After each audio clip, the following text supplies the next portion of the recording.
From Glitch HQ on Riverside Avenue in electronic, entertaining Minneapolis, this is Nice Games Club, the show where nice game devs talk gaming and game development. I'm Martha McGarry, and I make nice games. I'm Stephen McGregor, and I make nice games. And I'm Martha Croy, I too make nice games. In this episode, Stephen returns from Los Angeles to recap E3 2019. We'll talk all about the news from the show, including announcements from Google and Xbox, and of course, Nintendo. And so, if everyone is ready... Let's start. Okay, let's do another take on that Nintendo.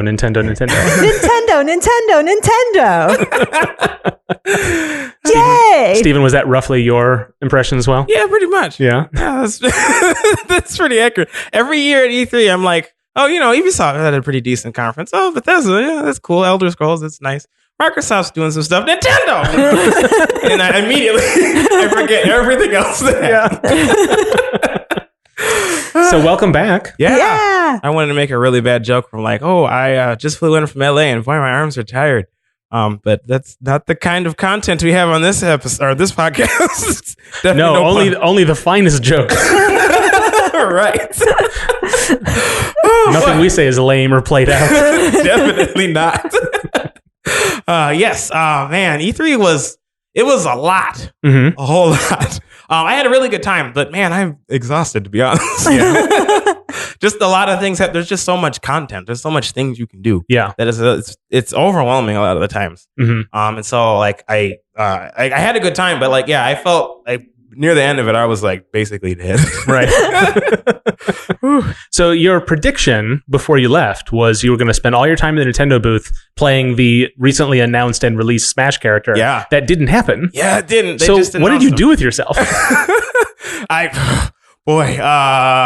did spend most of my time in Nintendo booths anyways.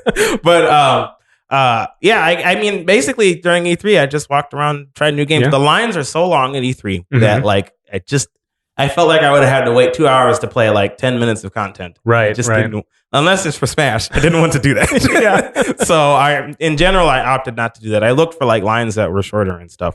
You picked the right year to go as your first time because apparently it was the smallest audience ever at an E3. It's really funny because a lot of people were saying that too. Like a lot of people who had gone to E3s like 10 years and stuff, they were saying that this E3 it felt small. It felt less crowded than before. So it probably still felt terribly crowded, But so I saw a bunch of tweets and stuff from it, and it's at the LA Convention Center, which I've been to like a million times for Adobe Max, which is always there. Right, yeah. And I'm always imagining, it has to be way smaller in E3. E3 is the enormous thing. I'm seeing all these pictures, and I'm like, okay, it is pretty small because I know the geography of that space, and like, okay, manageable this time because I've seen pictures in years past where it's like shoulder to shoulder, not even standing in line for something, just like in the space, right? Yeah, like absolutely like fire code dangerous. Yeah, and I'm wondering if something had to do part of that reason is because like PlayStation didn't show up, like they did not have a presence at all at E3. Like their whole booth was just a place you could sit. Yeah, no one filled up their space. Yeah, right. And I mean, as a result of that, I guess things that were like affiliated with PlayStation stuff was not showing up. Like Call of Duty didn't really have a presence there at all either, and stuff like that. Oh, right, because this generation they have a more of a missions and maps first on PlayStation relationship. So maybe they just didn't want to bother announcing that stuff. Right. So I wonder if that had something to do with like just not being as many people, because like PlayStation literally just didn't show up. Yeah, it must have just artificially deflated. I bet next year it'll be. I mean, Sony will be back probably for their PlayStation 5 and whatever else. Yeah, we'll see. That's the other thing people said is like it's with a lighter year because it's the year before new consoles. Oh yeah, right. That's true. That's very true. They did announce a bunch of stuff. It's just like so baffling to me because to me it feels like 3 months ago Xbox One came out, right? Like that wasn't that long ago, right? But yeah, I guess it's been long enough now. PlayStation 4 and Xbox One were announced in 2012. Wow. Oh my God. And that's the year the Wii U came out. Wow. And the Wii U was announced in like 2010. And that's this generation. So it's been a while. With the previous generation, people were like, wow, this one's going on a lot longer than usual. But this one also, I think it's about time, I guess. That's nice though, I think, for it to go longer. Yes, I think so as well. Yeah, there's a lot of fatigue in buying new things, I think. People talk about like the Nintendo 64 era was like 4 years. Yeah. Wow. Actually, and the Super Nintendo came out in 91. Yeah. And then the Nintendo 64 like 94, 95. So Like, Yeah, dang. Wow. incredible. And like, we were younger then, so time seemed to be like a bigger stretch. Yeah. So, I mean, it's kind of an id for people roughly our age. It's actually kind of tracks. Everything feels about the same length, Yeah. even though it's been getting longer. Yeah. Yeah, for real. That's something else. Yeah. Well, and as I'm developing for these consoles now, and the fact that they're almost out the door now is like, oh man. Oh, yeah. It doesn't feel like the end. It feels like the heart of this generation because I'm getting it. Yeah. Well, should we talk about what happened at E3? Yeah, let's get into the news that broke one by one, I guess. And the Keanu in the room. We'll get there. Okay. So right before most people had their conferences, Google had their Stadia thing, and they gave a bunch of information about what it was. Yeah. They have a name for it, but we're just going to call it Stadia Direct because that's what it was. Right. Yeah. So they detailed did they detail prices and stuff too? Yes. Okay. So the deal is that Stadia will launch in November, I think, roughly, and it will only be available to people who pay for a subscription. But next year, I think this is sort of a load testing scenario. Sure. Then next year, the free version will launch. So Stadia will, as a platform, it is free. So there's no subscription required. All you need is something that can connect to their service. And if you just have like a laptop, that means like a Chrome browser and the keyboard on your laptop. That's all you need. Or Firefox? No, I don't think so. I think it's specifically going to be like a Chrome plugin or something. Lame. Okay. So it'll probably work on Microsoft Edge. Yay. Lame. Hey, Google. Lame. Yeah. But it's going to be free, and then you just buy the games. Okay. So basically, and there's a lot about, and we can get into it, like the sort of nervousness about like one not really owning something or not having fast enough internet. But in a sense, it's a free console. You still got to buy the games. It's a free console. The thing that you can get in on earlier is the subscription service is sort of like a Xbox Gold or PlayStation Plus, where you get free games so often. And they're not really detailing how often or what games you get. So who knows what the value of that's really going to be. Yeah. And that's $10 a month. So that's not so bad. But again, who knows what the value is going to be. And then if you want to get in now, you have to pay like a one-time fee. It's like $130. You get a Stadia controller, which is their sort of special input method. You don't need it, but it's the one they recommend. Sure. And a Chromecast that you can hook to your TV. Ooh. And 3 months of this service. Okay. So it's if you bought those things separately, it's a good deal or whatever. But so if you're it's like a $130 console that can play 4K games at 60 frames per second. Yeah. If your internet connection is good enough. Yeah. So which they also had to up what they meant by good subscription. Yeah, they had good internet. They had estimates on what they could guarantee a 4K stream. They said 30 megabits per second, and then they revised that to 35. Okay. Average internet speed in the United States is 25 to 30. So their minimum recommendation is 10. For a 720 60 frames per second. Yeah. They're focused on frame rate. They'll drop resolution first. Sure. So, based on the information that's available and what people have tried out, it should work for most everybody. The question is like how reliable is it going to be? Like what happens when a ton of people are using the service? Yeah. But for the most part, it does work. It's just how good is it going to be is going to be the question. It's interesting. I don't know. People are so cynical about it though. Yeah. Like I'm looking at Martha and she is so cynical. I just don't like Google very much. I know. Or Amazon or any of the big I think five. that feeds into a lot of it. It's like you don't want there's something comforting about having like a box in your living room and a game on your shelf. Like then who cares what company, big corporation you spent to get it? It still feels like you're free of their influence. Yeah. Right. But when you have an account with someone or like a paid service or you have to maintain, like it just doesn't feel, you don't want to be that closely related. And I think a lot of these companies don't understand that. Like they feel like if once you're their customer and they give you a pretty good service, then everything is cool. But people are not comfortable. Even if they get good service and don't have any complaints, that doesn't make people comfortable with these things. And I think people are getting more and like as all these like privacy stuff comes out about different companies, they're like, oh, but at least I'm like that. But I also research a lot of this stuff. So yeah. You're like I'm that, like but you know what you're talking about. So. No, I mean, I'm just paranoid. Yeah. Fair enough. I'm mainly concerned about like the games that are on Stadia specifically because like eventually Google will, not have it because I don't know, Google doesn't always keep their stuff going. Right. So like then there are going to be Google Stadia exclusive games. So some of these games are just going to disappear and then no one will be able to play them again. Right. And It could be. and it's different from like if it was on like a subscript or on like PlayStation because you could have downloaded those previously and then you'd have them. Like even that PT game that like, nobody can download ever again. Somebody downloaded it and people are selling a PlayStation, so the game exists. I mean, I don't know if that's a great... I feel like that's a perfectly good example of the problem of our era. Oh, no, yeah. But Just because it's technically possible to get your hands on a copy. Yeah. Like, technically. I don't think it fixes it that much. Well, I mean, specifically with this, though, like, once the streaming service is gone, you cannot stream the games. right, the because games just it was never dissipate. running on your system. Yeah. Right, yeah. absolutely. So, like, you just literally have no access to the games you purchased. Right. And like, players will not have access to exclusive games on Stadia, too, if the service ends. Yeah, and there's a level of trust involved. Like, the same is true of, like, even PlayStation or Sony now. It's true. Yeah. Like people prefer to buy their games digitally, and even if you don't, if you buy a game in a store, you put it in your system, you need a system update to enable online features because that's how their policy works.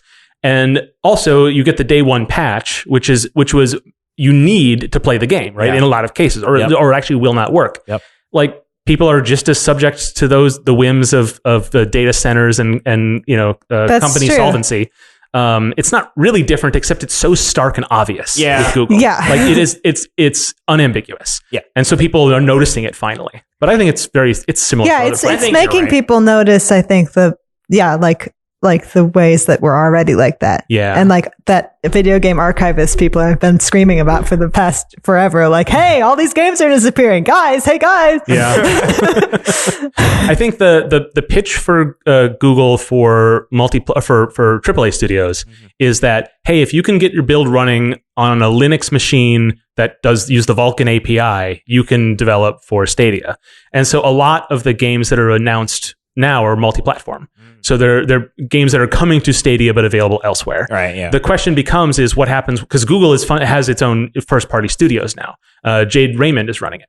And so she's going to put together a bunch of teams and a bunch of different smaller companies and indie size and AAA. And then 5 years from now, there's going to be probably some franchises that are Stadia only, right? I mean, let's see optimistically for Google. Who knows, right? Because Amazon has been in the games business for 5 years and they haven't shipped anything. So, Yeah. And they just another E3 news thing. They just laid off a bunch of game That's people right, yeah. during E3. mm-hmm. So- Yeah, they're focusing on just a couple of projects instead of just throwing money at the wall like they've been doing for the past couple of years. Yeah. But yeah, so the question then becomes what happens, if it's, maybe Stadia is not a big success and then they're like, well, we're going to shut it down. Yeah. And what does that mean for those titles, but also for those consumers? You have to imagine that there's going to be enough PR backlash that Google as a company would just be, I don't know, give people a bunch of play credit or something like that. Well, that's not going to satisfy people, but I don't think they're going to disappear into the wind. Yeah. But everything involves a level of trust. Yeah. It's true. It's But also, I think with people's personal collections, like people some of the best games ever came out on Wii U, and they're in my living room. Yeah. But I'm never going to play them again Yeah. because my Wii U is not That's hooked true. up. That's How true. is that different? I mean, it is different. Yeah. But like in terms of how I go through my life, in terms of like the satisfaction with the money I spend, is it really different? Yeah. It depends on your goals for these games. Like, for Yeah. example, I would not be into video games at all if my dad hadn't shown me the games that he used to play when he was a kid. Yeah. Things like that. So, if you wanted to show your nieces and nephews, because you have kids, if you wanted to show them games in the past, like if you wanted to show them Wii U games, you could do that. But if you wanted to show them a really good Stadia game, you might not be able to have that opportunity. Yeah, that's right. Yeah. So, no. Yeah, it's like it's a slow march to it. It's just we're finally like, oh wait, is that where we're going? Yeah. And it's hard to reconcile. And then the other side of it is the developer story. It's Stadia is a AAA platform right now. Right. It's not really for indies. They have said up and down that they want to democratize access for players and for developers. But right now, that's not what they're doing. If you are a developer interested in developing for Stadia, they have sent out a number of emails, really like trying as best they can to artfully explain that yes, you will get the SDK eventually. And I believe them, but they are much more focused on having a successful launch with these huge titles. And so for a little while, for probably maybe 2 or 3 years, it's just going to be Ubisoft open world ports. That's what you're going to be playing on Stadia. Because one, it'll prove the platform out, right? But I don't think there's going to be an indie hit on Stadia for quite a while. That's kind of a bummer, you know. Yeah, but I guess that also makes sense because like they want to. Yeah, if they prove it with AAA, then they can prove it with indie too. Right. Down the line. So it's probably safer for indie developers, I think, in a way, because like then if the service is proven, then like indie developers can go onto the service knowing that at least it'll stay for a little while. Yeah. Unity's backing it, so this is going to be another target platform for Unity, and it is just a Linux machine. You have some limitations in terms. It's much more defined. And that's sort of helpful. But it should be, in terms of the tooling, it should be pretty good, and hopefully it just opens up another market to people. And I think I said this before when we talked about it, but like, is as big a failure as it could be, like, it's a free console. Yeah. Like, that will open it up to a lot of people in the way that, like, until now, if you don't have any money or you have very little money, the games you could play are like free to play games. And those are, in my opinion, not a great way to get people into games. But they get people into games. Yeah. High quality experiences that they can have for no money. And like, there's some real value in that. Oh, yeah. And if there's another way we can do that, it's going to have a lot of drawbacks, but like, I'm excited about it. That's true. That's very good. Have libraries Yeah. with games at the library. Don't they do that? They do that, don't they? They probably do. Mm-hmm. Yeah, that's what I thought. Yeah. It actually would be a cheap way for a library to actually provide more options for people. Yes. Very true. I guess the hard part is the hardware for libraries, but with Stadia, you wouldn't have the problem. That's exactly right. So we're still like 2 days away from E3. Yeah, right. Boy. This was Thursday of last week. Yeah. Yes. So during E3 proper, except not really, because all of these conferences happen before E3 actually starts. Right. Microsoft had their conference. Yeah. Which was really cool because my brother got to go. Yay! He was in the crowd and he saw Keanu Reeves in person. I mean, he was probably like way in the back, but like he was breathing the same air Keanu Reeves was breathing. I don't know. So that was really cool. I mean, my brother got to see it. He seemed like he had a really good time. Yeah. And why was he there? Why was my brother there? Yeah. Yes, he was showing his game off at their Microsoft's. They have their own theater in LA. Yeah. So the conference was at the Microsoft Theater, Right. which is right across the street from the convention center. Yes. And after the conference, they set up a ton of booths and made their own little mini showcase. Yes, they did. For a lot of Xbox stuff, and Hyperdot was there. Yeah. It was really cool. Charles' setup was really nice because he's like really getting into like using the adaptive controller. Yeah. And so he got like, he had a whole setup where they had this foot pedal thing and you could use your feet to move the dot around, which was really hard. But like, it's really good because like players who can't use their hands, could be able to do that. You can also do it with the arms. I did it with both the arms and the feet. And he's also got his thing set up for the Tobii eye tracker. So like, it's a very accessible game. Yep. Which is really cool. And I know that like Xbox really appreciated him doing that stuff. They really like that, like showing. They have a huge, they call it Gaming for Everybody. Yeah. It's just a huge company initiative where they're just out there like trying to expand the reach of gaming. And a lot of that starts with like their adaptive controller, which is this amazing device that they produce at a loss. And read everything you can about it. It's such a fascinating story. And Charles, who has always been so interested in alternate control inputs, got his hands on one of these and has been like using Hyperdot as a good showcase for it. Yeah, which is really fantastic. And Microsoft's taken notice and they're working together. It's really cool. Some good things in the future for my brother. Mm-hmm. At the conference proper, man, I feel like I don't remember most of what happened. Keanu Reeves showed up. Everybody knows that. And then everybody blacked out. And that's all they They did announce the new Xbox. They didn't describe what the name of it was. They called it Project, what was it, Scorpio or something? Scarlet. The last one was Scorpio, wasn't it? Yeah. And basically the trailer was just, this is really cool, y'all. It's amazing how exactly the same this trailer was to the Project Scorpio trailer. I know, for the right? Xbox One X. Exactly the same. Like you could run them side by side and they say the exact same things. Well, the one thing, to be fair, though, they focused a lot on loading times specifically. That's right. It's so funny because it's like the gaming industry finally understands what an SSD is. Sony recently they demonstrated some of their tech that's going to go in the PlayStation 5, showing that like, oh, here's Spider-Man loading up this section of the city on current hardware, and then on quote unquote next generation hardware. They're very cagey about it, and they're like, it's because we're using SSDs now, and it's like, okay, like, right, great, I guess. Welcome to the future. Yeah. But that's good for developers because the thing about consoles is that they're fixed specs. Yeah. So you could put an SSD in a PlayStation. You've been able to do that even with the PlayStation 3, but that doesn't actually help things a lot because the games are designed to account for expected loading times and stuff. So both of these next generation consoles are going to include SSDs, and that's not even going to increase the cost that much. Yeah. But how proud of that fact they both are is a little hilarious. Yeah, it's something else. Yeah, but it will help. Bigger worlds loading faster. It's going to be a good thing. Right. Yeah. Yeah. It looks interesting. I'm curious how, like, I mean, they didn't really show anything of it, but like, oh, well, that's not true. Didn't they show how the Halo was running on the new hardware? They did they showed like a trailer for the new Halo. Yeah. But I don't know that it was running in engine. Maybe. I thought the beginning of it said running an engine. Oh yeah, it could be. Yeah. I mean, it looked as good as anything in the past 10 years. That's I don't what know. I felt like. I wasn't impressed with that, but like, It'll be a launch title. So that's one of the things they announced is like, Halo will launch this system. And I think people got kind of feels about that. They were like, oh, that's kind of cute and fun because that's what the original Xbox launched with. Yeah, that's true. So that's cool. We'll see how that turns out.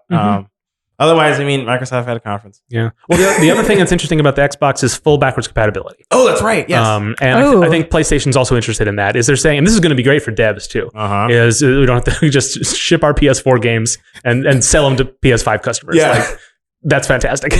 Especially for, smaller games that don't need to be different on another platform necessarily. Yeah. Both the companies are committed to that. And that is an extension of their existing strategies with their Pro versions, the Xbox One X and the PS4 Pro. Those are just iterations. And even though it's going to be a new architecture and new things, they're going to try to keep things going along. Yeah. There are more PCs than ever before. So maybe that's what's the point, but it's good. It's good for consumers. Yeah. I mean, that being said, like PCs are still not good at emulating old games on Xbox and Xbox 360 and stuff. So that's because those use the PowerPC architecture. That would power the old Macintoshes. Okay. Yeah, the Xbox has this weird like parallel history with the Macintosh. Like Halo was an Apple funded exclusive in the late 90s before it moved over to the Xbox. And the original Xbox dev kit was a Power Mac G5. Like, it's so weird. Like, people who are like Mac versus Windows, like the trenches on the internet about that would be like their brains would explode knowing I'm a Mac, but also a PC. Yeah, exactly. Yes. So Bethesda had their conference next. Mm-hmm. They talked about Fallout 76, and they're like, "Yep, we know we screwed up here. We're working on it." Yeah, they're like, NPCs are back, and the whole crowd went wild. Yeah, it's like, man. Okay. One thing I do want to talk about, I guess, with all of these conferences, is I felt like there were people in the crowd who were constantly like yelling stuff while people were doing their conferences. Mm-hmm. Also, people weren't wearing suits. Y'all know I don't like that. Put your suits on. Oh yeah, we had this talk last year. Yes. Right? Wear fancy clothes when you're Did you have a suit at E3? I wasn't in front of you, so I didn't have to wear a suit. Did your brother wear a suit showing off his game? I'm going to have a talk with him. I'm going to have a talk with him. Well, there's this great Polygon video where Brian David Gilbert goes through like the perfect E3 conference, and like they turn it into a drinking game, air quotes, because they just drank, I think, tea or something. Right. Okay. Where they would go through, like they watched all the conferences and then drank whenever any of these prototypical E3 things happened. Yeah. And one of them was, where's a suit jacket over a gaming t-shirt and jeans? That's like most of the, There were some people up there that were fancy, but like, because PlayStation was there, who's the PlayStation guy? He's always wearing a suit when he goes up and presents. Oh yeah, I can't remember his name right now, but he's not there. So like, I was disappointed.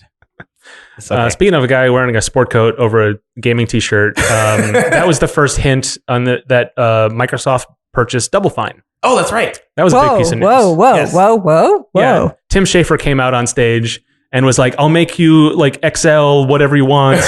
Yeah. Like, give me a Halo DLC to design, I'll do it. And the guy was like, oh no, we don't want you to. And he's like, good, I was lying. It's so like, then Double Fine put out a little video on their Twitter saying like, here's the story of how Microsoft bought us. And it was this like really long drawn out, like everybody coming into a meeting room, really serious. Mm-hmm. And then it cuts to a shot of Tim Schafer being interviewed like, so what was going on? I said, well, they offered me like a lot of money. And I was like, okay. And I feel like only if you're Tim Schafer can you get away with that. Yeah, for real. Yeah.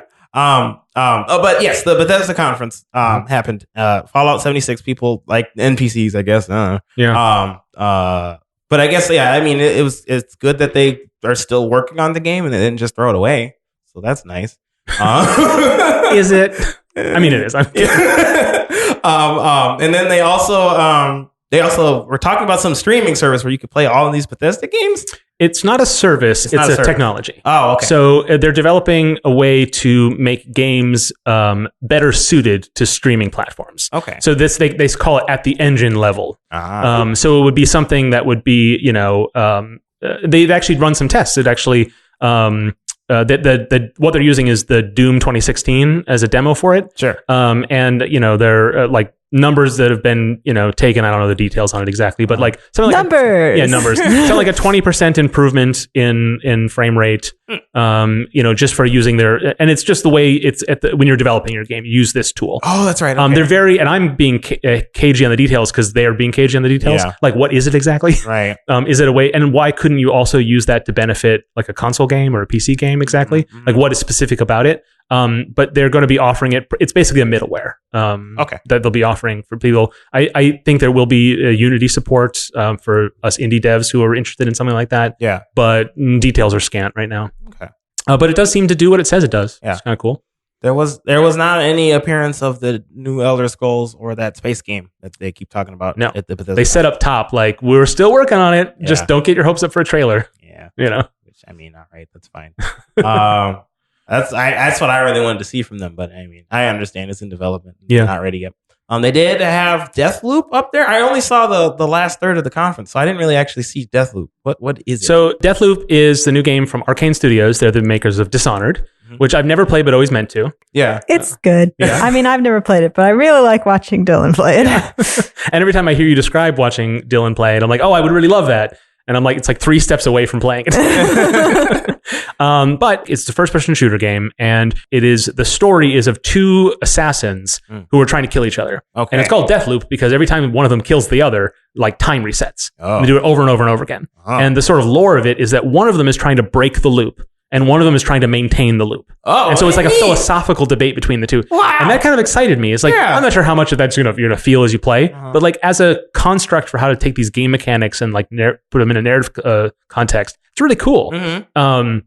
And so the question is do you play as one of those assassins? Is it a single player campaign? Is it a multiplayer? Like, what is it? Like, Yeah. no one really knows. There might be details on it that I've missed, but when they did the trailer, it seems so interesting, but also they didn't really explain exactly what it was. But the story and the conceit and the construct really seemed fun. Sure. The thing I really liked about it is it has this amazing aesthetic that is not, it doesn't even seem that, it's not wacky or big or even that noticeable. It's just really confident. And I love that because, for years and years, everyone complained about, all shooters are just brown and gray. Yeah. And then it was like, wait a minute, what if it was brown and gray, but they were like splashes of pink? And now we're like well into that being the cliche. And I'm like, you know what? Maybe we just make things that are just like well designed.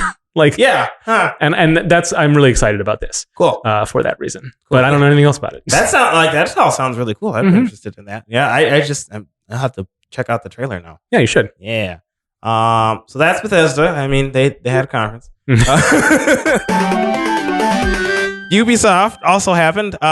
They had Watch Dogs Legion, which I mean looked really impressive on stage to me because, like, the way that this game works is you can recruit any NPC for your Legion. Yeah. And then you can play as them. Right. There's no main character. Yeah. And I'm extremely skeptical about how that is going to work because, like, it doesn't seem like it's possible to work. I know a little bit about this. Okay. I've seen some of the video previews. Yeah. And I've read some of the interviews they've done, and it's a little sleight of hand. Okay. So every NPC you recruit has like an origin mission. Yeah. So think like Mass Effect. Like Some of them are short, some of them are really lengthy, some of them are part of a plot. Mm-hmm. But it's my understanding that the origin missions, there's probably a couple of dozen of them, and if you get an NPC who takes one of those, then you'll never see it again. But from your experience, it will feel like it's totally unique to that character. And so all the mocap it gets swapped in with the different model for the different character. Sure. And there's some, depending on like the profile of that NPC, because there's some, I don't think it's fully randomized, but like the characteristics of those will sort of be adapted to each of those different stories. Okay. And everyone will be fully voice acted. Mm-hmm. So that's the thing that's going to take the most amount of work, is there'll be like all these characters, and many of them, voice acting the same scenes, and you only ever see one of them when you play the game. I think that's the thing that's like, how seamless is it going to be? Right. Like how much are they going to fool us into thinking that they designed it, for this whole, for all of these characters? Sure. Yeah. And I think that's going to be, and that's definitely a problem they know they have. So presumably they will put a lot of effort into making that sort of seamless. Yeah. They have talked about how, for some characters, they just took existing recordings from other somewhat similar characters and pitched up or pitched down to like actually to stretch out the work. And I think that's good. It's like, it's an ambitious concept, and it's going to require a lot of innovation in workflow to make it work. I'm actually really excited about it. This is the one you can play Grandma, right? Yes. Yeah. Grandma Crime! That's Grandma right. Crime. Grandma Crime. Everyone was really taken with that. Yeah. And that's really cool, because from a story perspective, it takes place in London, and it's all about hacking, right? Yeah. It's all this sort of like Hollywood version of hacking, so whatever. Yeah. But, they called out specifically like the women of Bletchley Park as an inspiration for a lot of the older characters in the game, to sort of pick up that torch. Like, we saved England, we're going to do it again. Like, it's cool, right? Yeah. That's awesome. And and because it's all these different NPCs, different types of stories, you as a player can recruit the types of people you want, and it's much more personalized in the story, without the game having to actually have a million different stories or accommodate a bunch of different player preferences. Yeah. You just sort of build your own feeling from it for like the types of people who are interesting to you. You want a bunch of like guys to go, get in a bar fight? Great. Recruit all of those people. If you want a bunch of sneaky grandmas, you can have a squad of sneaky grandmas. Like, that's great. And I think that's really cool for, again, like games for more people, like, having more people's stories, more people's interests in it. I think that's great. How successful they're going to be, I don't know. Yeah. Because there's going to be a lot of shooting no matter what. So I suppose that was my disappointment with the previous Watch Dogs games. Is it's still just a shooter. Like, there's like there's hacking and like espionage and stuff, but for the most part, it's just it's an open world shooting game. Yeah, I wish it was more hacking and less shooting. Yeah, I could do without guns in a game concept like this completely. But then that puts it much larger. The gunplay takes up a ton of your time, and it's super fun. So it's too much to wish for, Matt. Yeah. Perhaps to have a game complete without that stuff. But also they had Just Dance on there. That panda on the stage was doing work. Just saying. And it's still out on the Wii. So if you had a Wii and you love Just Dance, get it. I suppose. It's like the 10th anniversary of that series. Is it the 10th anniversary? Yeah, they had like a whole skit about it. Yeah, they had like they showed the Just Dance dancers again during the E3 show floor stuff. Oh yeah, which was interesting. And I was around when they had it. Yeah. But it's I guess they always spend a few minutes showing Just Dance because it's such a popular franchise. Yeah. And I know everybody's like, oh, Just Dance again. But like it's so popular that they have to spend some time on it. Yeah. Just like how EA always spends a ton of time on sports stuff. Nobody cares about it, but obviously people do care about it. Yeah. They wouldn't do it otherwise. Oh, we totally missed talking about EA. Yeah, they didn't have a presence, did they? They did like a little a live stream from the parking lot. Oh. It wasn't a conference. It was like every half hour they showed off a different game. Mm-hmm. And the big news out of that, because the only one that was new in that bunch, that wasn't just DLC stuff, was Star Wars Jedi Fallen Order. Oh, yeah. The word salad of a title. It looks okay. Like, I don't know.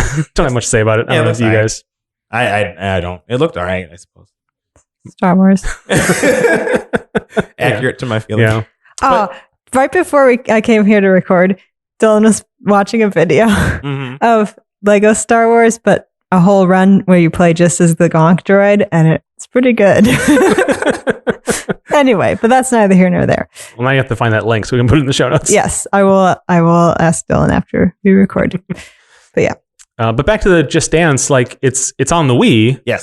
Which seems hilarious. And another is like, clearly the audience at E3 it's not for them because they're putting it out on the Wii. Yeah. But it's Just Dance is something that's used in a lot of like nursing homes Mhm. and hospitals, and they've got their Wiis, and they use the games like this for physical therapy and other purposes. And Yeah. so, like, of course, put it on Yeah. the Wii. You know, Yeah, it works. it's cool. It's also, if it's still making money there, why not? Well, yeah, there's that. I'm sure Yeah. that's a big part of the reason. Yeah. Yeah, so, yep, that's Ubisoft. So they had a conference. Square Enix also had a conference, and they showed Final Fantasy thingamabobs Whatever. that well, okay, Crystal Chronicles is coming out on Switch, which is cool. Yeah. And they said had an online multiplayer and stuff, and I love that game on the GameCube. So I'm really curious how they will translate it, because they specifically used the Game Boy Advance connector to the GameCube. Yeah. Thing. And they had like certain features that you use with it. So I'm curious how they will translate that for the Switch, because the Switch doesn't have that. Yeah, I mean, otherwise I'm probably gonna get it, or at least look it up. Yeah. But the main thing that I felt like came from Square Enix's conference was the Avengers game, Mhm. and to me it looked not good. Like, I don't know, like I'm sure part of it is just I'm judging it based off of watching all of the movies and stuff. Yeah. But like, it just didn't look that interesting to me. Like, they had all the high profile voice actors. They had Troy Baker. They had Nolan North. They had Other people. Jennifer Hale. Femship. I always call her Femship. Those are like the 3 voice actors people have heard of, right? Yeah, basically. Yeah. And then the other 2. Yeah, but like, I don't know, like, even the like chemistry between the characters and stuff didn't seem good. I don't know. It just didn't look good. It seemed like an MCU fan film. Yeah. Like, it wasn't different enough. I think that's the complaints a lot of people have, is that it seemed like it was like the movies, but the bargain bin version of it. Yeah. Whereas you compare that to the Spider-Man game that came out in a year of many Spider-Man movies. True. Like, and really had its own character, its own identity. Yeah. And this doesn't seem to have that. And Yeah. that's really unfortunate, because it's probably way too late to change course on that now. Yes. Also, guys, where's Hawkeye? Again, with the disrespecting Hawkeye. Well, he's not really a superhero. I don't want to like burst your bubble on that one, but he is just a guy who's really good at archery. That's fair. I suppose. Yeah. Also, Captain America's outfit is just the most nastiest looking thing. Just put a suit Also, on he him. looks like an accountant. No, he should look like an accountant. Just put him in a suit. You can't solve every problem with a suit and tie. I mean, you can solve a lot of them with that. Yep. Okay. So Square Enix's, that was the thing. Yeah. I mean, the other thing about the Avengers game is a lot of people were thinking like, with Spider-Man, there was a hint at a wider, larger Marvel universe. And Marvel Games was involved in that Sony title and is involved in the Avengers game. So a lot of people were maybe a year ago were speculating, it's going to be like an MCU for video games, and a bunch of different studios will make these games. Okay. But they'll be narratively connected. I'm curious if anyone is still thinking that might be true. Yeah. I like that idea. I do too. But the thing about this Avengers game is it's going to be like an always online Destiny type game. To an extent, there'll be a campaign. Yeah. But there will be like, raid style missions, and it's meant and continuous content updates. So it doesn't seem like it would make sense, but that is what they're going for. Okay. Not a lot of details are emerging exactly how that's going to work. Yeah. But that makes it seem less likely to me that it's going to exist with other games in a narrative sense. I don't know. So I'm curious to follow it. I don't think I have any intention of playing it. Yeah. I mean, also, like, if they were planning on doing that stuff, they started with Spider-Man and then went immediately to Avengers. They should have started a little smaller. Maybe do Iron Man first. I don't know. Yeah. So that was a conference. Nintendo's was, the best conference, because it always is, and I'm biased. They announced 2 Smash characters, but they weren't available yet, so I'm just gonna have to wait patiently. It's amazing how wrong you were with your guess. I know, but how it would have made more sense your idea. Yeah, right. Well, it was also weird because, like, so one of the characters they announced was a Dragon Quest character, Hero. I guess, right? Like, and like a whole legion of Echo Fighters to go along with it. They're not Echo Fighters. I think they're just costumes. Yeesh. This game is too complicated. Yeah, okay. That's fair. But they said it was going to announce they announced it for a summer release. And so I was like, I mean, it's summer now. Just, give me the character. I don't know when it'll be out, but like are you interested in Dragon Quest? No, not Dragon Quest, but any more Smash characters I'm always interested in. Okay. So I don't know. I've always looked at it is a thing. Yeah. I know that Dragon Quest is extremely popular in Japan. Yeah. So that's a lot of reason why they put it in. Yeah, I think definitely it's a cool franchise representation. Mm-hmm. The problem is it's just another person who looks like a Fire Emblem character. Like, it's just another dude with a sword. Like, Yes. I don't know. I think, okay, so what they showed... there's so many dudes with swords in that game. It's crazy. There are too many people with swords. My main issue is like a lot of them are Fire Emblem characters and there are other characters. And they all look exactly the same. Yeah. There's red-haired Marth and white-haired Marth. I mean, they have the And they added like 7 more of them with this Dragon Quest characters. He's got a shield too. Okay. But Marked with a shield. Yeah. Yeah. But what's interesting is it seems like this character uses a lot more spells and stuff. So it's going to be more like a spellcaster with a sword than other characters. Yeah. They did show off a cool thing where you can actually select a move from a menu. Yeah. You know, just like how Ryu can be controlled with Street Fighter style controls. Yep. You can actually do a little like sort of pop up spell lists, and you can select. I don't know how you do that in the volley of a Smash match. But right. It's cool. It's I'm clever. really interested to see how that. It's really funny because like a lot of people on like the Smash boards, that's just I guess a popular Smash forum. Mhm. They are like also Banjo-Kazooie was announced.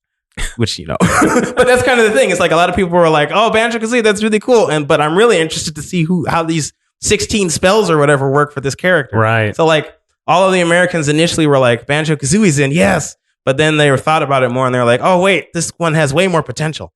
So we'll see. Mhm. I'm really excited for both Hero and Banjo-Kazooie because more Smash characters, but also I felt like I always wanted Banjo-Kazooie to be in the game, but I never like seriously wanted it, and then like it showed up and I was like, oh, I've always wanted this. So I'm really excited. Yeah. Did you like the reveal for Banjo-Kazooie? Yeah. Where it was like, because it was so heavily leaked. Oh, Everybody knew it was going to happen. Yeah. Or at least they had guessed, right? Yeah. Mhm. And then the little reveal cinematic they did was like, the silhouette of Banjo-Kazooie. You could totally tell that's what it was. Yeah. And then it was revealed to be Duck Hunt Dog. And it was just like, oh, that's very funny. Yeah. Well, no, it's funny because it's the exact same thing they did to show off King K. Rool, and I fell for it twice.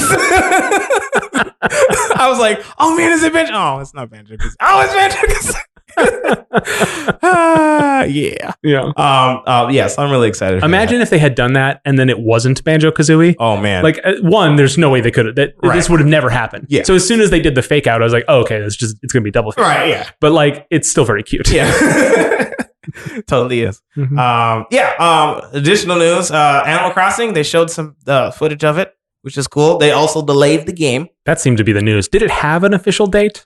I think they said 2019. Yeah. Okay, because no one seemed to be complaining about that, even though they've been like begging for Animal Crossing since the Switch launch. Correct me if I'm wrong, people, but I think they just said 2019, and then people are like, oh, it's like 3 months more after that. Okay. Well. Yeah.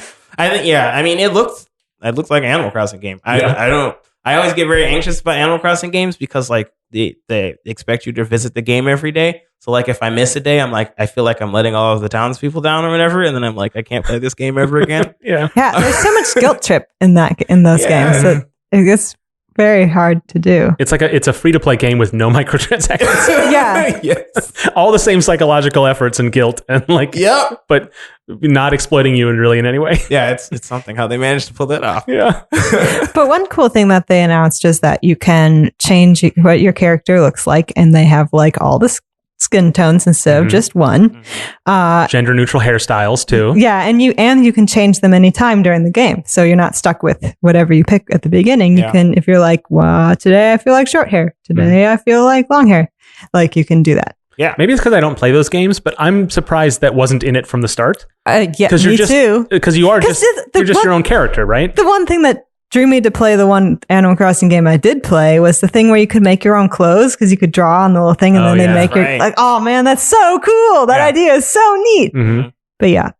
Well, now you can do that, but also and change everything about yourself. So I mean, better late than never. Yeah, it does seem like a thing that they should have had, or they would have had beforehand. But good, and the key art that they have for it is a whole bunch of people standing on the edge of the beach. So they're actually they're that fact of the game they're actually using to promote the game. Yeah. So that is a good thing. It's additionally multiplayer, which is why they were showing a bunch of people. Oh, okay. Well, that makes sense. But I mean, all of that is good. Mm-hmm. Additionally, they showed off Luigi's Mansion 3. I'm getting that game. Oh, it's super fun. I played it. Yeah. I could talk about it a little bit. Yeah, so Nintendo always has like a really fancy thing. They always have like a big setup for all of their bigger games. So they had a big setup for Pokemon. They had a big setup for Luigi's Mansion. Luigi's Mansion was like a closed off thing. When you go in there, it's all dark and creepy.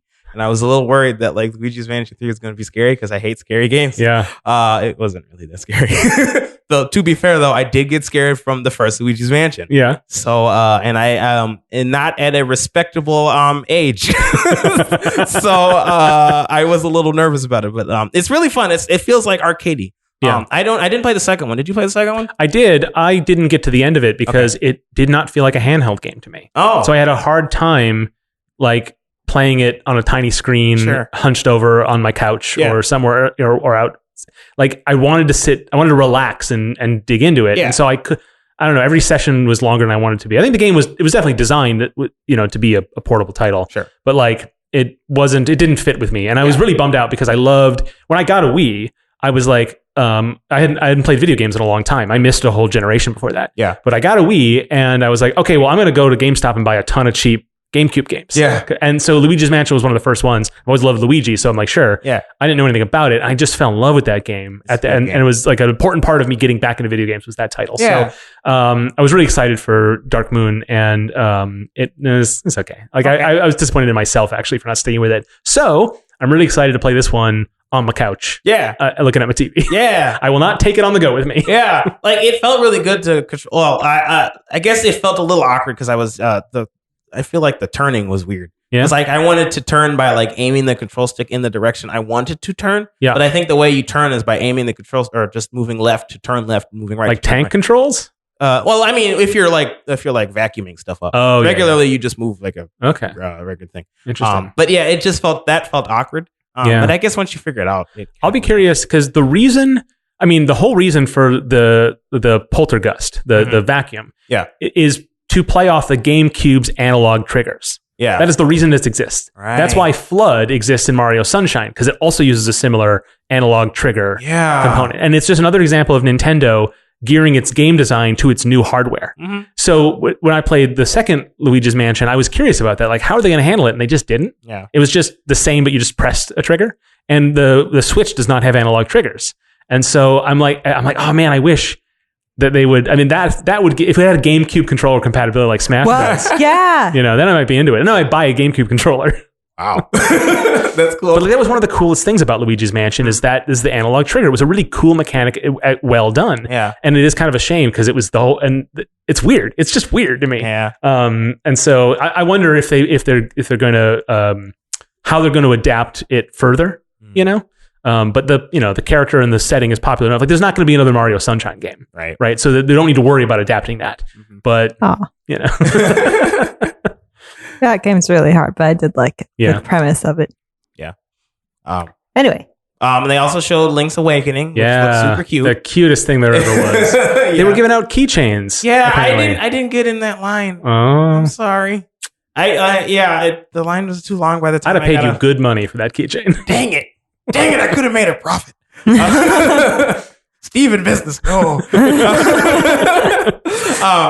yeah, I mean, it looks really good. It's a remake of, I guess, the original game Nintendo did not make. It was made by Sega or something? No. Nope. It was a Nintendo title. It was made by EAD division. Oh, okay. But it was the first Zelda title that Miyamoto had no part in. And because it was the first Game Boy title for the series, it was not looked over that heavily by Nintendo brass. And it is an amazing labor of love by the team that made it. Yeah. It's the first Zelda game with a really intricate story. It introduced bomb arrows to the franchise. And it's the only Zelda game that does not feature Zelda in any way. Which is kind of strange. Yeah, that is. It is definitely, it's the result of one of the designers who had a bunch of ideas for Link to the Past, but then was rejected and kept those ideas, really want to do it. So they after hours at Nintendo back then, they like hacked together some prototypes and had some fun. And then they internally pitched it. Like, hey, we got this new idea for a Zelda game on the Game Boy. And they got approved. And like, so it was just, they brought in some designers who had a filmmaking background and who always had this idea for a story about an egg on top of a volcano and then brought it into this. So it's this weird, interesting piece of Zelda history. Okay. I know so much about this because I recently saw a YouTube video that was a great explainer on like showing why the game is so beloved by Zelda fans and why it's so unknown to other Zelda fans. Okay. And we'll link that in the show notes because it's really, really interesting to learn about all this. And so I'm really excited to play this game on the Switch because it is, as a Game Boy port, you're like, well, how good could it be? But apparently it's, ranked very high in terms of Zelda games for a lot of people. Okay. But like you said, you weren't sure if Nintendo even made it because it is quite different. Yeah. Yeah. Well, I think I heard somewhere that somebody else didn't make it, but that's probably why they thought that is because it's so I think the Oracle games were made. Oh, maybe by it was the someone Oracle else. games I'm thinking of. Yeah. Oh, I love those ones. Yeah. Those have fans as well. Yeah. It's the only game I've ever beaten on Game Boy Color. Really? Seasons for the win. Yeah. Yes. Yes. Additionally, Breath of the Wild 2. It got teased. I mean, who thought they weren't going to make that? I mean, they haven't really made a sequel to a Zelda game since Majora's Mask, so it is kind of it's not unprecedented. Excuse me, like, Phantom Hourglass was a sequel to Wind Waker. apologies, you're right. That's fair. So I mean, like it looked like a teaser. I don't know. Yeah, I'm excited for it. There's a lot of speculation as to what they showed. Yeah. Did you guys saw the teaser? Martha, you saw it too? Martha's shaking her head. Just pretend I did. Okay. So it's Link and Zelda navigating the catacombs below Hyrule Castle. Right. Yeah. And they come across what seems to be like a desiccated Ganondorf. Oh, is that what that was supposed to That's be? a big Link, yeah. Oh, okay. And then they activate some sort of magic, and then Link gets whisked away. Yeah. And the takeaways that people have, it's a very little teaser, but the takeaways people have, and Martha, I see you're already getting this idea based on the expression on your face, is that this would be a game where you play as Zelda. Now, I would love that. I think that would be so fantastic, especially in the same world, right? Yeah. Oh, like, yeah. Think of the narrative consequences of it. Like Zelda being, because it's a direct sequel too. So Zelda is trapped, holding back the calamity for 100 years, and then ventures out into a world that we, the player, are familiar with, but she is not. Yeah. Like, it'd be so fascinating. Yeah. But who knows if that's what they're going to do? It's going to use the same overworld, so it's like Majora's Mask. Use a lot of the same technology. Oh, but like it would be in Zelda, and Zelda was like very, she was an explorer. So like she would be like, oh man, Martha, you making all those excited. But here's the thing. A lot of the cutscenes in Breath of the Wild featured Zelda as the protagonist. Right. It was Zelda's story. Yeah. Of her like investigating the oncoming disaster, trying to stop it, trying to learn how to harness a power. Link was always there beside her as a sidekick in these stories. Mm-hmm. So I'm a little worried that people are reading too much into this. Yeah. Because if you think of all the cutscenes, now Martha's despondent over there. Because in Breath of the Wild, in all of the cutscenes, Zelda is the main character. Yeah. And I think people forget that. Yeah. And what I would really love, in fact, is if this were Link is whisked away to like a Link to the Past style upside down world, and then you play as both characters in two different similar worlds that maybe interact with each other, or if maybe it's co-op. I would love that. But that's been a hint that it would be a Zelda playable. But the other thing is that her hair is short. That's true. Which people are like, oh, technology wise, it's easier to animate a character when they have short hair. Right. So proof that Zelda's playable. Maybe. I mean, we can hope. But like, I'm really not looking forward to people having their hearts broken if that's not true, because we all want it so bad. And it would be great. It would be so good for the series. Yeah, it would. Yes. So Martha, you got to watch that teaser and see like how obvious that feels to you. Yeah, I don't know. It might break my heart. I don't know if I can do it. There's been some interviews with the person who's runs the Zelda franchise, and like all interviews for Nintendo games this far out, they're always very cagey. But people are saying, look, well, he didn't deny it, but in one interview he was like, why? I've been getting asked that a lot. Why do you think that's the case? And there's two interpretations of that. One, genuinely has no idea why people are asking that. Yeah. And two, you're onto something. And I don't know. I feel like if they were really teasing that fact, they might have a better answer for when they. I don't know. Yeah. I'm not getting my hopes up, but it would be great. It would be the best choice for that sequel, I think. I agree. So that was really tight in the first one. Yeah. But also, I would love to play a character in that world who knows that world, who is sort of like smart and resourceful, and not. Like Link is resourceful, but he kind of rolls through that world ignorant. He hits things. He hits the pots. And stuff. Yeah, and that's fun. That's a fun character to embody. Right. But I kind of like Zelda's like the smart expert who like, you know, maybe gets in over her head or something, but has like I want to play that character. I really want somebody who would like analyze the land and you can learn more about the world of that world. You know, to even have like some of her internal thoughts, like, oh, this region used to be like this back when. Yeah. Her discovering the change. God, it would be so great. It would. We'll see. Well, okay, that's coming. But Link's Awakening in the meantime, I'm looking forward to that. Yeah. Other things that happened. VR showcase. I didn't. There were a bunch of other things. I put them on the list here. There was a VR showcase, the PC game show, desperate for legitimacy, like third year in a row or however long they've been doing these. The Kind of Funny. My brother loves Kind of Funny. They put on a showcase that included, I didn't see this one. Yeah. A bunch of indie games. Devolver did another skit. Yeah. Who cares? I don't care. Yeah. They are the, you know, like how do you do fellow kids of the video game world? Like, I don't know. But a lot of the games that Devolver's putting out this upcoming year look great. But yeah, there's a bunch of these smaller conferences, and I think it's interesting that, you know, you look online on Twitter, like, oh, when are the conferences this year? And you see a little chart of all the time zones and stuff. Yeah. And I think a lot of these smaller companies, these like AA sized things, or even like press outlets. Yeah. PC Gamer does the PC Gamer Show. So they just decided, hey, if we just tell people we're doing one of these, they'll put it in the list next to Xbox and Nintendo. Yeah. Like, I kind of hope that next year there's going to be 40 of these because they're fun. Yeah. Right? They can be. I guess I still only pay attention to the big ones though. So yeah, you can read the other ones on Polygon or whatever. Yeah. So Game Informer. Yeah. Mm-hmm. Giant Pong. Yes. Game Informer, our pal Ben Hansen did a bunch of video podcasts from E3, talked to a bunch of developers. So look into that. That's pretty good stuff. Yeah. I spent some time with some of the Game Informer things. Yeah. Tell us all about all the things that we've gone through the checklist of stuff that happened. Now we want to know what your story is. Yeah, okay. So I flew in on Sunday. I didn't get to go to any of the conferences proper. I watched them all in the hotel room. Yeah. So I watched like everybody else, I guess, but in a comfy hotel bed. But basically, on Sunday, we really didn't do any E3 stuff. We went shopping. I bought clothes. And then on Monday, we also didn't do much. No, well, let me think. On Sunday, we did go to a thing. I guess in LA, they have this. I guess they call it a circus, like a game circus. It's kind of like a Dave and Buster's, but like, you know, it has like more.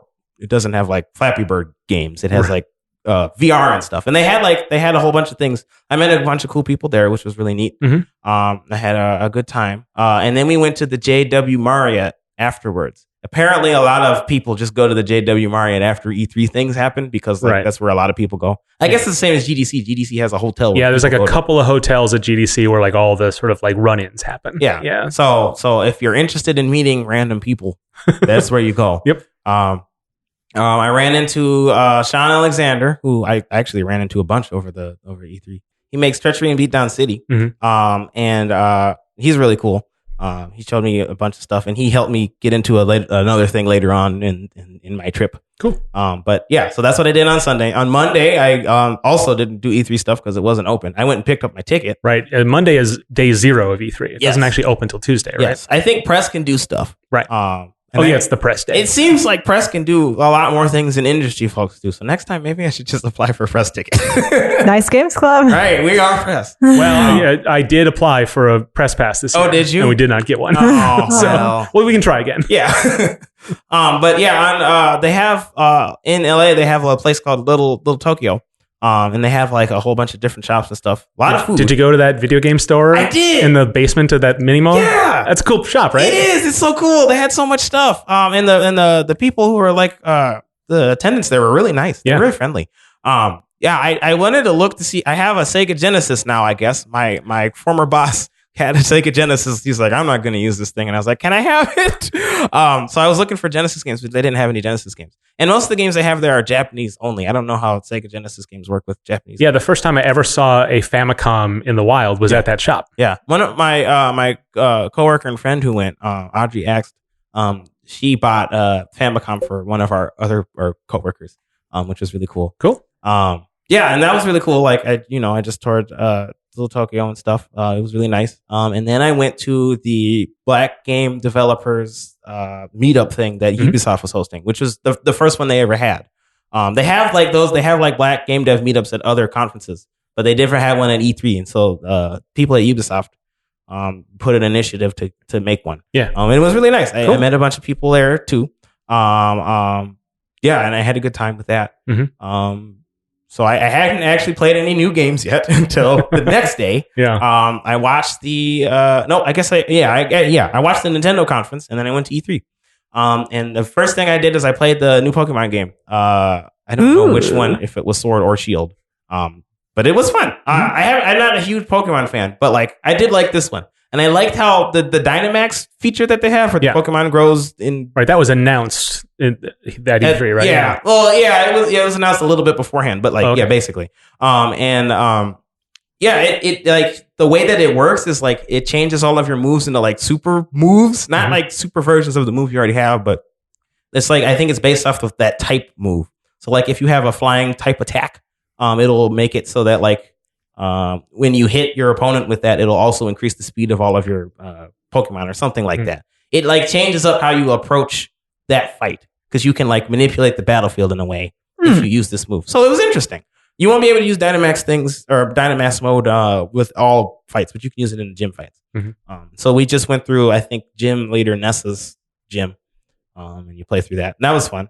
Actually, I guess the majority of the time on Tuesday, I spent in the Xbox area because my brother was there. So I spent a lot of time in his place and, supported him and stuff. Got people to play his game, play games with him. We're a good big brother. Yeah. But this one, I played Spiritfarer. They showed that on the Xbox, the indicator. Yes, that looks great. It's gorgeous. Oh my goodness. It is. I think it's like my favorite game I played there, to be honest. Because like, the animation is amazing. You can walk up to anyone and you can ask them if they want a hug. You give them a hug. You can collect hugs. Yeah, which is great. And it's super fun. There's the cat that follows you around. You can pet the cat all the time. The cat's always around with you. Actually, it was weird because like cat is supposed to be all around with you, but like I tried to pet the cat twice, and the second time the cat like disappeared. So that sounds like a cat. That's true. And so like I played through that game, and I loved it. I was like, I'm gonna give you all my money. How much is it? They didn't have a price or release date yet, but like when it comes out, that's the game I'm buying. Martha, I'm getting a lack of response from you. I feel like you've not seen this game. It's all a blur. Which one is this one? It's the one where you build a little community on a boat. Yes. Oh yeah. That one looked awesome. It is awesome. And there was a cat. Yes. Yes. That's what I was looking for. All of that is accurate. It's great. It's great. It's a great game. I also played the new Yacht Club game. I can't remember the name of it. It's like Shadow Ninja or something. I liked it enough. I don't know. It seemed okay. Is it like a Shovel Knight spinoff or the new? It's game? It's a new game completely. Okay. It feels. It's supposed to be like Ninja Gaiden, like kind of those old school Ninja. Okay. It felt more I like those games. It felt more like Mega Man to me than Ninja Gaiden for some reason. You don't shoot stuff, but like I don't know. Yeah. I maybe it's because I'm not as familiar with Ninja Gaiden games. But that seemed all right. And then I played Tunic. That game has been like talked about a lot. Yeah. It's also fun. It's basically like Legend of Zelda. But it's cute. There's adorable little fox. Yeah, it's really cute. A big fat sword. Yeah. Gameplay wise, it seemed fine to me. But it's a cute game. I think those are like the majority of the games I played on Tuesday. And then what did I went to I went to the ID at Xbox meetup thing or something they had. Like that Mixer or something? Yeah, they had a mix. They named too many things Mixer. They should stop that. Yeah. I was confused because my Ava and Nick were there and they were talking about Mixer things. And I was like, you mean the Mixer, Xbox Mixer? No, the ID at Xbox Mixer. Right. And so I went to that. I think that was the party I had the most fun at. And it was really nice. It's up on a rooftop and stuff. It was like a nice temperature. I saw Tim Schafer. Did not talk to him, but he just like walked past. So that was cool. And then, and I got to interact with a lot of people at Glitch that I knew, like my brother and Ava and Nick and them. So that was a fun time. And then on Wednesday, I played a bunch more games. I played Code Vein, which is like basically anime Dark Souls. There's a lot of those now, I guess. That was a game. It wasn't that much to me. I played Monster Hunter, the expansion that they're coming out with. And dang it, I forgot how much I loved Monster Hunter. It's such a fun game. They set you up with a group of people, and I just was we played through the intermediate version of the demo that they had, where you just fight a easier monster. And then we beat that one, and it wasn't too hard. Then we played through the expert one, and we got wrecked. And by we, I mean everybody else on my team, because I didn't I didn't get KO'd at all. But we tried. We weren't able to complete through that. And so I played that a bunch, which was fun. I noticed on that day that like Fortnite took up a quarter of the South Hall in the convention center that we were in. Just this one game, Fortnite. I feel like Fortnite didn't have a huge presence at E3. Yeah. In the conferences anyways. But like it had a huge presence there because you had to bump into it. It was just sitting there. I wonder if that would be truer in years past when they didn't do general admission tickets. Yeah. Would a game like Fortnite bother to show up at E3? That's a good question. I don't know. Yeah, I'm curious about that as well. Like I also played Elder Scrolls Blades on Switch. It seems fun. Yeah. I think it's supposed to be free on the Switch, I believe. So yeah, I think I'm gonna get it because like it seems fun. I saw this it seemed like a Chinese company because everything they had there was in Chinese. It's called Ghillie Kit. They had a bunch of Switch peripherals. So like they had a portable battery and a controller, and I looked at the battery and stuff, and I talked to the attendants a little bit there. I guess their stuff isn't out yet, but like I was really interested in it because it's supposed to extend the battery life of the Switch for 10 hours. So like 10 hours, I think, in addition to the 3 or so hours you get on the Switch. And it's like a snap to the back of it or something like that? It does snap. Yeah, there's a little thing you attach to it and then you snap that into it. It does add weight to the Switch. So like it felt a little cumbersome. A little bit, but like I think I could manage that if I was just on a trip on right. I just wanted to like battery packs for portable gaming systems is like a long tradition, but the Switch has a USB-C port, right? And so if you go to Target or Best Buy or a GameStop and try to buy a battery for the Switch, you just get a portable battery. Yeah, it says Switch on it, but like it's just a portable battery from Anker or any of those companies. So it is kind of interesting that someone's still making a purpose-built thing for it, because that's going to be better than having this big brick in your pocket or whatever. Right. Yeah.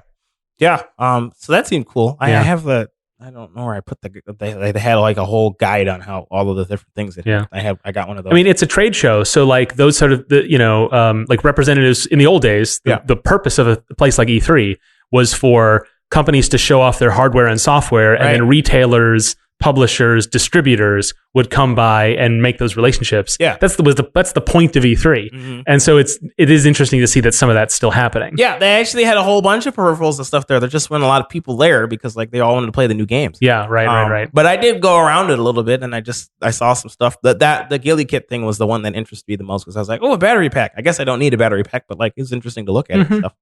I saw Brawly Legs there. Brawly Legs is a Street Fighter player. He is physically disabled, but he competes in professional tournaments and stuff like that. And he was challenging people in the crowd to fights and wrecking face. Of course. Oh, that's great. So that was really cool. And then I played this fighting game called Grand Blue Fantasy Versus. Which I guess it was kind of fun. It's like you could say that title in any order and it would sound the same, pretty much. It was basically like an anime fighter. I think it has like some RPG-esque mechanics, so it had like cooldowns and stuff, which is sort of unique for fighting games. That's cool. But what was interesting is while I was playing the game, there was a very split-second power outage, and it ruined my game because my system got turned off, and a lot of games got like shut off. There was right behind me. There was Mario and Sonic at the Olympics. That was in attendance there. The giant screen that they had got shut off and stuff, and it was shut off for I don't know, a good while at the very least.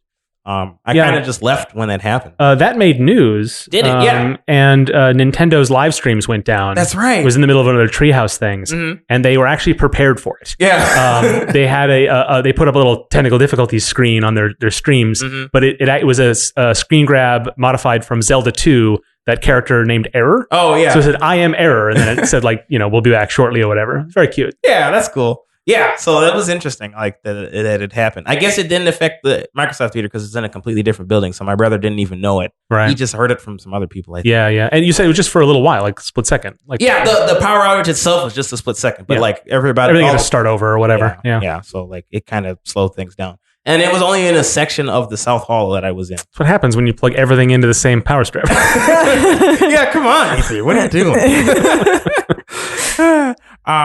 And then that night I went to The Mix, which is another thing that, but it's an indie game like showcase. Yeah, it's the thing I went to at GDC. Yes, yeah, and it's the thing I went to at PAX too. Mhm. Yeah. They had a whole bunch of different games there. I played Samurai Gun 2, which was great. Mhm. It's just more Samurai Gun that you can dash now in the air using your bullets.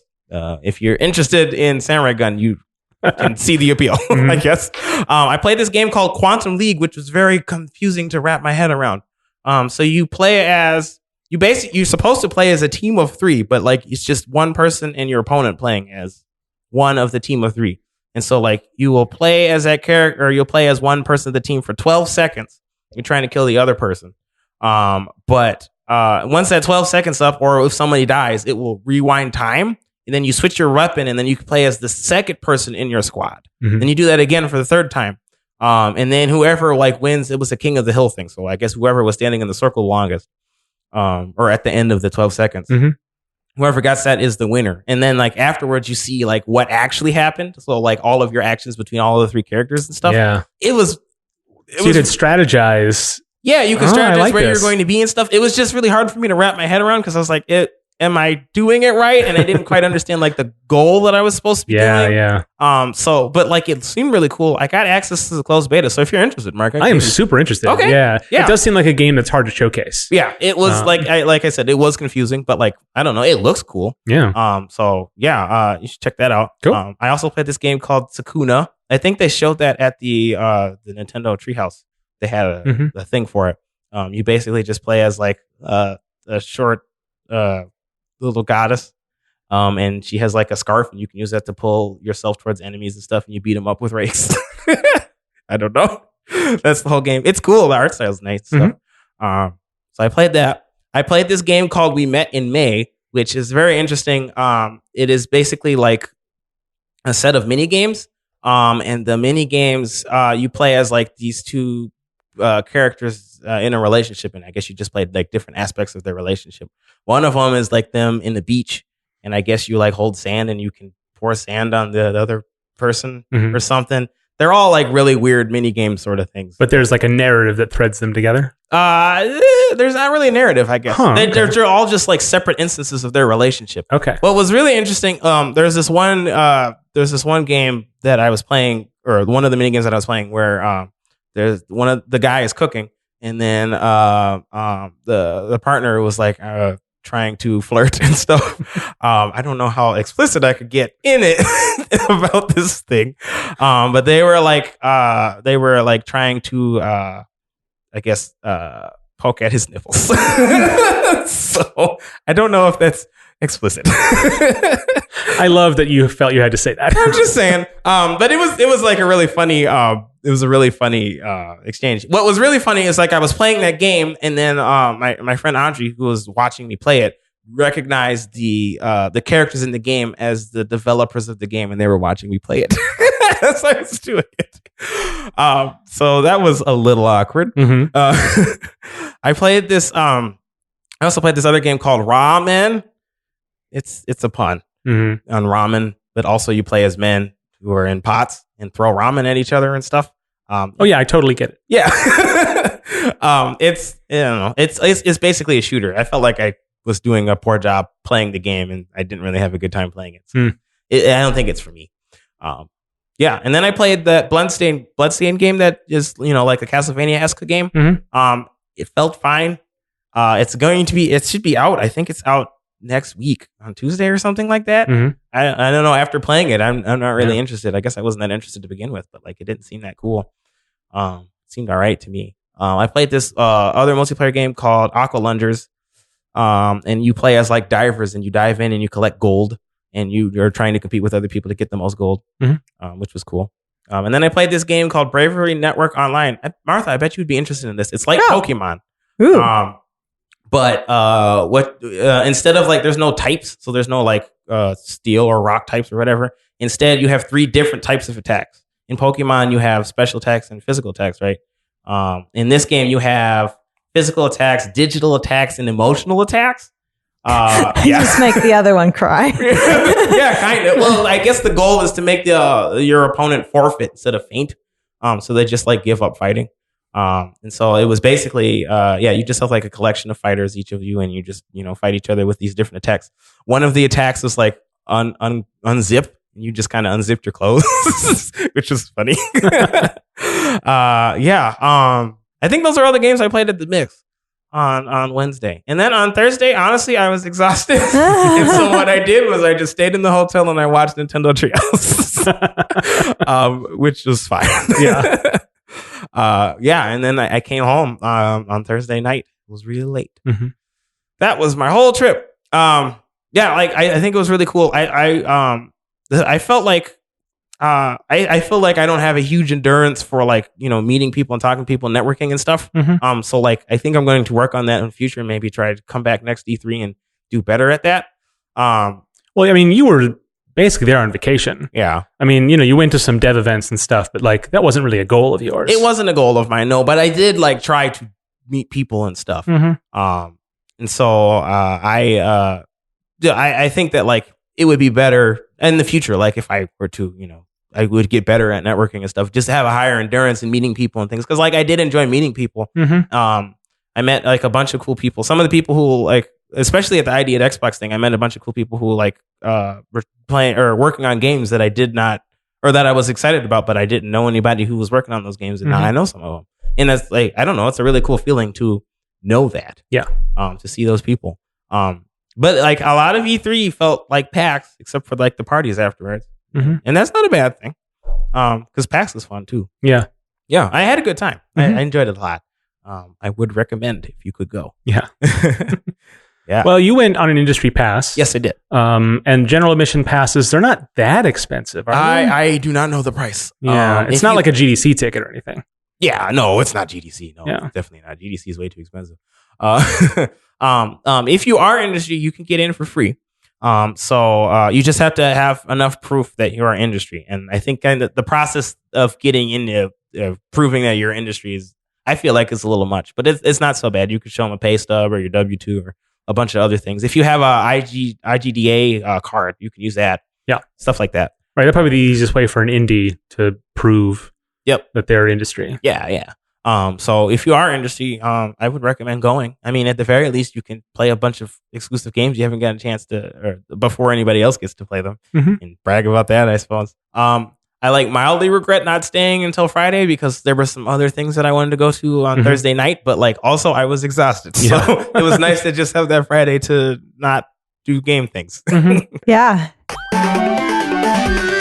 That's our show. If you haven't already, subscribe to Nice Games Club in your favorite podcast app and be sure to give it a good review if you liked it or are nice like us. We really do need to know you're out there, so leave a review and tell all your friends too. We also want to hear directly from you, so follow us on Twitter and all the other things. Talk to Dale, our community manager at Nice Games Club. Let us know how we're doing, send us your topics, and ask us your questions, and give us feedback on Fridays. Hashtag Feedback Friday. Lastly, you can find more about the show and your nice hosts, as well as get all the links and notes from this and other episodes at nicegames.club. So until we start again, remember to Play nice and make nice.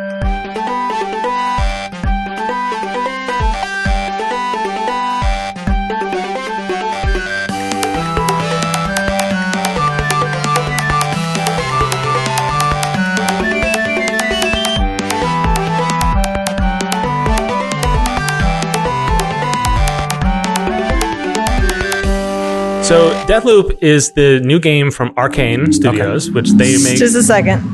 Wow. That was